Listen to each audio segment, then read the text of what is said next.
some people consider 48 hours to be a lot of time. Some people consider 48 hours to not be too much time. But can you complete an entire subset of video games in 48 hours? No internet, no ordering anything online, all classic video game hunting using thrift stores, your local video game stores. Can it be done? I don't know, but we're going to try to find out. Let's go.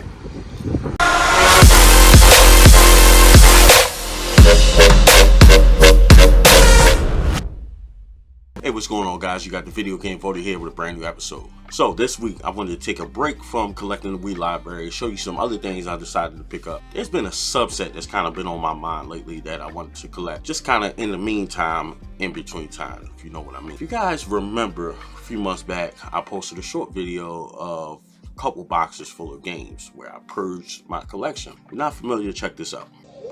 Guys, I'm about to do a major trade. All these games gone, and they're full to the top. Store that gives great value for your trade-ins and things like that, and they also have online features, and they're pretty well known online. I just so happen to live relatively close, so I decided to take those down there to trade them in. It took about 2 months because it was probably close to 100 games. Damn! I would imagine it's something crazy. Finally, they were able to finish up the training and give me my value. So I was just deciding, you know, I wanted to do this challenge at MagFest. I wasn't able to complete it because they didn't have it there. So I decided, okay, I'm going to utilize my local stores and I'm going to try to do this challenge. So the challenge is for the classic NES series.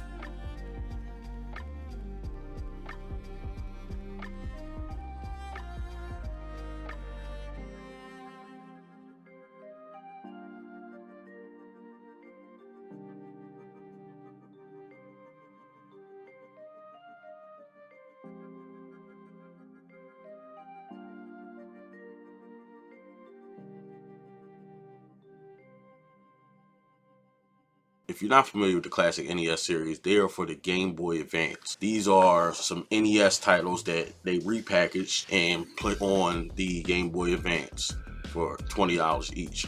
Now, a bunch of people were outraged about it, but if you know Nintendo, they like to repackage their games, especially their IPs, and re-release them for, you know, a percentage of the price. And I don't know why people give them stuff like either buy it or don't. I don't mind because for a fact, Nintendo's prices, their IPs, as far as recollection value and stuff like that, they tend to go up. If you try to get a CIB of these classic NES series, they range anywhere from $30, $40, $50 and up, just depending on which game it is. So the classic NES series consists of 12 games. Again, they were originally released on the NES. Those games are as follows: Bomberman, Castlevania, Donkey Kong, Dr. Mario, Excitebike, Ice Climber, Metroid, Pac-Man, Super Mario Bros., Legend of Zelda, Xevious, and Zelda 2: The Adventure of Link. Now, there were a few titles exclusive to Japan, probably like another 12 games in Japan that were exclusive to over there on top of the first 12 that I listed that were exclusive to the North American region, which is the ones that I'm going to focus on. Now, I'm not going for CIB, I'm going for cartridge only. It's a small set. I first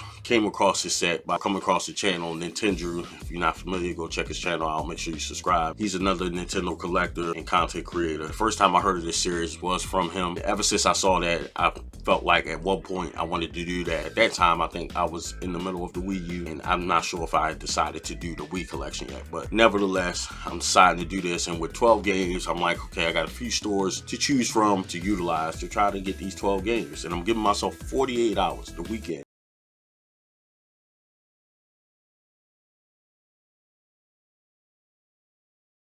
Where I have the most time available to do so. We're going to hit up some of my favorite stores. We're going to retro replay Gamers Paradise, and last but not least, we're also going to check out East Starland, and we're going to try to collect these 12 games in 48 hours. So let's go to our first spot, check and see what they have in stock, and then we're going to head over to our next locations. We're going to try to get this done. We got 48 hours, the time's ticking. Let's go.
All right, guys, so we got Dr. Mario.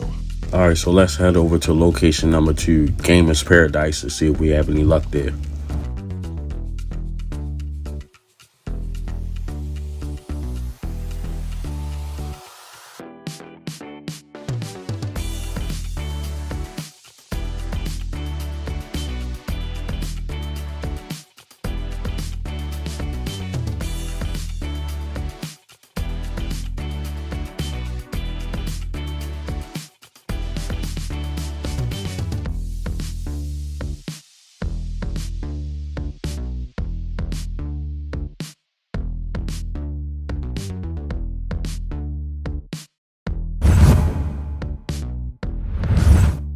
All right, guys, so we just left Gamer's Paradise and we were able to pick up Super Mario Bros. So now there's 2 games. We got Super Mario Bros. and we got Dr. Mario. Now, we're running out of time. As you can see, it's about 4 o'clock. East Starland is about an hour away without traffic. The problem is I have to go from Baltimore through DC and then right at like the beginning of Virginia. So we're gonna hit traffic so we can get to East Starland right before they close. So I decided that I'm gonna go there because they are probably my best chance of getting the final 10 in one location. So in theory, it's actually less than 24 hours. So let's hurry up, step on it, and get down to East Starlands. And hopefully they got these last 10 so we can complete this challenge.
Alright guys, so we left our final location. Mission complete, 48 hours completed a subset. Let's head back to the game room. And just to give you some more info on the classic NES series, there were a few changes to the games that were on this list. The changes were The Legend of Zelda was altered to change the mistranslations in its intro. The arcade ports such as Donkey Kong and Pac-Man were altered to have save high score feature. The Bomberman was released without the popular multiplayer mode, with this change receiving much criticism. Despite this, other games retained their multiplayer modes playable either through link cable or Game Boy player. Strangely, the minus world glitch in Super Mario Bros. Was kept. So obviously they had some criticism about some of the games, and when they came out, things of that nature. There was some promotional material that came out, and most of these games on Volume 1, Volume 2, Famicom. This system had some games that was on Volume 3, but you know, this was kind of like an ode to the NES, basically where Nintendo truly got their start and where they hit the ground running and started to take control of the gaming industry. So I'm happy to have this set. So let's go through each game and check out what exactly is this classic NES series that they released for the Game Boy Advance. All right, up first, guys, we have Dr. Mario. Not sure if you guys can see that. And it's a lighter colored gray as opposed to some of the other GBA games. That's the way that they distinguish, as well as the red stripe with the classic NES series on the top. So Dr. Mario is a 1990 puzzle video game developed and published by Nintendo for the Nintendo Entertainment System, Famicom, and Game Boy. We're all familiar with Dr. Mario's puzzle game. It's almost like their version of Tetris in a way. A little bit different. It's a falling block puzzle game where the objective is to destroy the viruses populating the on-screen playing field by using colored vitamin capsules that are automatically tossed into the field by Dr. Mario. Up next we have Donkey Kong. Okay guys, so Donkey Kong was a classic that launched the careers of Donkey Kong and Mario. Climb all the way to the top and save the beautiful Pauline from the paws of the giant ape in this colorful platform game.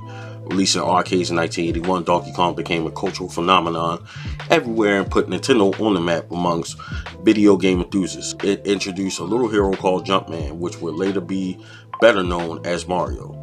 The Game & Watch version introduced the control pad, which became a standard in the industry. The NES version was a launch title for the console, as well as the most faithful adaptation of the original arcade game. Alright guys, so up next, game number 3, we have Metroid. Metroid is an action-adventure game franchise created by Nintendo. The player controls the bounty hunter Samus Aran, who protects the galaxy from space pirates and other forces in their attempts to harness the power of the parasitic Metroid creature. So this game was released August 6, 1986 was the exact release date. And the latest release on Metroid Prime Remastered was February 8th, 2023. Up next, we got a lot of people's favorite, cult favorite. We got Excitebike. Excitebike is a motocross racing video game developed and published by Nintendo. In Japan, it was released for the Famicom in 1984 and then ported to the arcades as Versus Excitebike for the Nintendo Versus system later that year. In North America, it was initially released for the arcades in 1985 and then as a launch game for the NES later that year, becoming one of the best-selling games on the console. It was the first game in the Excite series. Up next, we have Ice Climber. Ice Climber is a platform game developed and published by Nintendo. It was released in 1985 for both the arcade Versus system and the Famicom Nintendo Entertainment System console. The characters Popo and Nana, collectively known as the Ice Climber, scale 32 vertically scrolling ice-covered mountains to recover stolen vegetables from a giant condor. In some European countries, Ice Climber was bundled with the NES system. Up next, we have the beloved Pac-Man. Pac-Man, originally called Puck-Man in Japan, is a 1980 maze action video game developed and released by Namco for arcades. In North America, the game was released by Midway Manufacturing as part of a licensing agreement with Namco America. The player controls Pac-Man, who must eat all the dots inside an enclosed maze while avoiding 4 colored ghosts. Eating large flashing dots called power pellets cause the ghosts to temporarily turn blue and allow Pac-Man to eat them for bonus points. Up next, we have another cult classic. We have Castlevania. So Castlevania is a platform game developed and published by Konami for the Family Computer Disk System video game console in Japan in September 1986. It was ported to cartridge format and released in North America for the NES in May 1987 and Europe in 1988. It was also reissued for the Family Computer in cartridge format in 1993. It is the first game in Konami's Castlevania video game series. So we're all familiar with Castlevania as a beloved series. Everyone loves the game. It's since, grown and created other styles known as Metroidvania, because Metroid and Castlevania had similar play styles. So those games expanded as far as the present, such as Prince of Persia: Lost Crown, which was released early this year. So it definitely left its mark on the video game industry, and it's definitely a big part of video game history. Up next, we have Bomberman. Bomberman is a maze video game developed and published by Hudson Soft. In 1985, Bomberman was released for the NES and it spawned the Bomberman series, which with many installments building basic gameplay. Now, we're all familiar with Bomberman. This was actually Super Bomberman R was one of it wasn't a release title, but it came out pretty close. It might have been released title for the Nintendo Switch. I know I got it early on. Bomberman is a great multiplayer game where you pretty much lay bombs in a maze style format. You try to clear your way and eliminate your enemies. It is just an awesome game. Highly recommended. Definitely left its mark on the game industry. It's something I strongly suggest, especially couch co-op gameplay. Up next, we have Xevious. I hope I'm saying that right. Xevious is a vertically scrolling shooter arcade video game developed and published by Namco in 1982. It was released in Japan by Namco and North America by Atari. Controlling the Salvalu starship, the player attacks Xevious forces before they destroy all of mankind. The Salvo has 2 at its disposal: a zapper to destroy flying craft and a blaster to bomb ground installations and enemies. It runs on the Namco Galaga arcade system. Obviously, it was released on the NES and different adaptations, but this was one of the earlier shooters, and obviously spawned, or just in that classic shooter style video game that, you know, people just adore, you know, especially from back then. Laying the ground roots for the NES is one of the earlier games, obviously one of the more popular and better selling games. Up next we have the Genesis, the first game of a all-time classic series, one of the most well-known series, and has the one of the most well-known characters in video game history. We'll talk about none other than The Legend of Zelda. The Legend of Zelda, originally released in Japan as the Hyrule Fantasy Zelda, is an action-adventure game developed and published by Nintendo, the first game of the Legend of Zelda series. It is set in the fantasy land of Hyrule and centers on an elf-like boy named Link, who aims to collect the 8 fragments of the Triforce of Wisdom in order to rescue Princess Zelda from Ganon. The player controls Link from a top-down perspective and navigates through the overworld and dungeons, collecting weapons, defeating enemies, and uncovering secrets along the way. As you guys know, Zelda is well beloved. I'm a big fan of Zelda. I definitely have a lot of Zelda in my backlog because, you know, especially more current ones, a lot more open world based. Long ways to go, but Zelda definitely left its mark on the industry and is one of the most beloved franchises in video game history. Next, we have Zelda 2: The Adventure of Link. Zelda 2: The Adventure of Link is an action role-playing video game with platforming elements developed and published by Nintendo. It is the second installment in the Legend of Zelda series. It was released in Japan for the Famicom Disk System January 14, 1987, less than 1 year after the Japanese release and 7 months before the North American release of the original Legend of Zelda. Zelda 2 was released in North America and the PAL region for the NES in 1988, almost 2 years after its initial release in Japan. That was released relatively quick, not necessary for North America. Quite some time to release over here, but this was just a fantastic game. And as you guys know, on the NES there were gold carts for both of these games, and I happen to have both gold carts. Just because we got it here, might as well go ahead and show you guys those. So those are my gold carts. Not in the best of shape, but it's great to know. They're about $20 a piece for the NES. And the classic NES series, I think they range anywhere, depending on where you find it, probably between $25 to $40. And if CIB is probably at least $60 at a minimum. We can't leave out one of the greatest games of all time. Definitely set the standard for video games, changed video games as we know it, and to me set the standard for home video game consoles. The greatest video game character of all time, the greatest video game franchise of all time, in my opinion. Of course, I'm biased because I'm a Nintendo freak, but we'll talk about none other than the original Super Mario Bros. This is my introduction to gaming, period. I have a strong passion for Nintendo, and it started with Super Mario. So I can't give it enough props and respect. Like, my first, you know, introduction to gaming was Mario. That's all I knew. And that's where it started for me. So it's very important, and, you know, pay attention to my collecting journey. You'll be seeing a lot of Mario, obviously. You can see behind me, we got the posters. Let me slide. We got the first 3 up there, Super Mario World.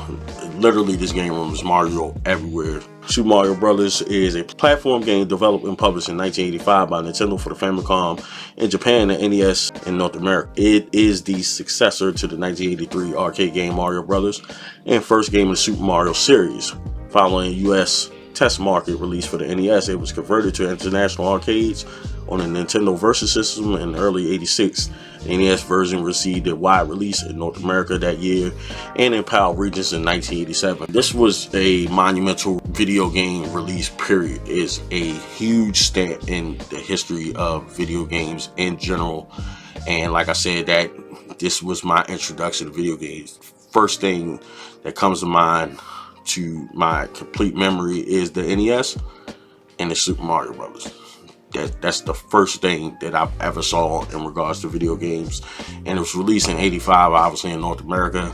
I was born in '85, so I just feel like it's just a huge connection.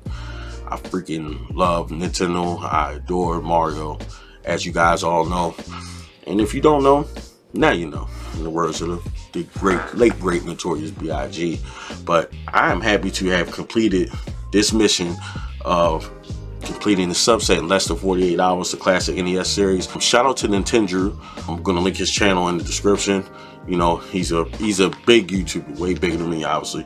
But that's where I was introduced to this classic NES series, and I'm glad I was able to complete another set. So, you know, this is another set under my belt. And obviously, you know, if you guys are into collecting and you want to go for a set, if you're a Nintendo fan, which I hope you are because you're on this channel, I hope that you would go after this set. It's only 12 games and they're relatively inexpensive. Most expensive game was about between $30 and $35. So none of the games were over that amount, and I had trading credit, so I actually got a lot more than this. So this was covered by that trade-in that I took down in East Starland, because obviously we got the final 10 all in one location, so I was happy about that. If you're new to the channel, you missed last week's episode, click the link above. If you want to catch up on the full season of Video Game Votary, click that link down below. Thank you for watching. Follow me on all social media platforms at VideoGameVotary.